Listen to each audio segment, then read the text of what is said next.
Azizalar, biz Aslizaning Samarqand filialimiz. Xabarlarimiz bor.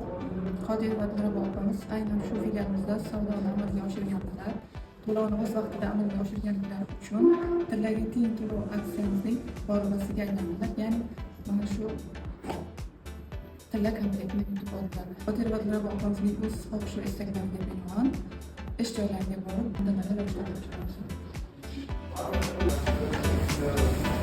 Mana azizlar, biz 52 maktabga yetib keldik. Biz hozir Dilrabo Qodirovaga sovg'ani topshirishga oshiqamiz. Mana azizlar, biz 52 maktabda, ya'ni Qodir va Dilrabo opamizning yonlaridamiz. Biz ularga bu sovg'ani topshirmoqchimiz.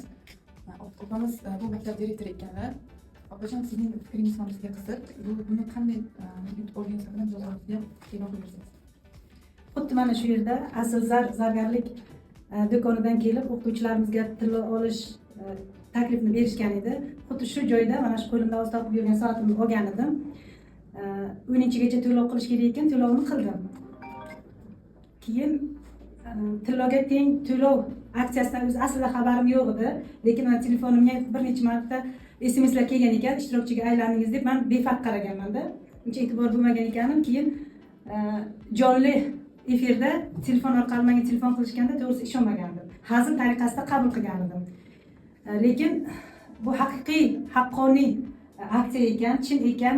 Buni kelishganimiz ham yo'q, gaplashganimiz ham yo'q. Mana shu yutuqni yutib olgandan keyin menga ko'p savollar berishdi. Haqiqatan bu to'g'ri o'yinmikan? Gaplashishga iloji bormikan?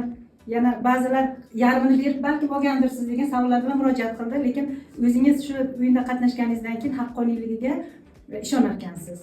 Keyin mana shu haqda men Instagram, Telegram gruppalariga hali a'zo emas edim. Shu o'yindan keyin kirsam, tanishdim. Haqiqatan ham ayniqsa mana shu asl zargarlik do'konlari o'qituvchilarni birinchi o'rinda e'tiborga olgan ekanlar. 1-oktyabr kuni o'qituvchilar kuniga 24 ta notebook qo'yilgan ekan.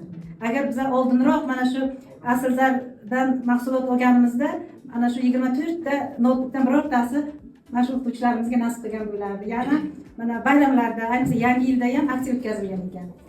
Mana shu aksiyadan ham shu xaridorlar ko'p yutuqlarni yutib olishgan ekan. Endi bundan keyin jamoamiz bilan agar to'lov buyumlari yaxshi kunlarimizga olmoqchi bo'lsak, faqat aslzardan xarid qilishda hammamiz qabul qilyapmiz.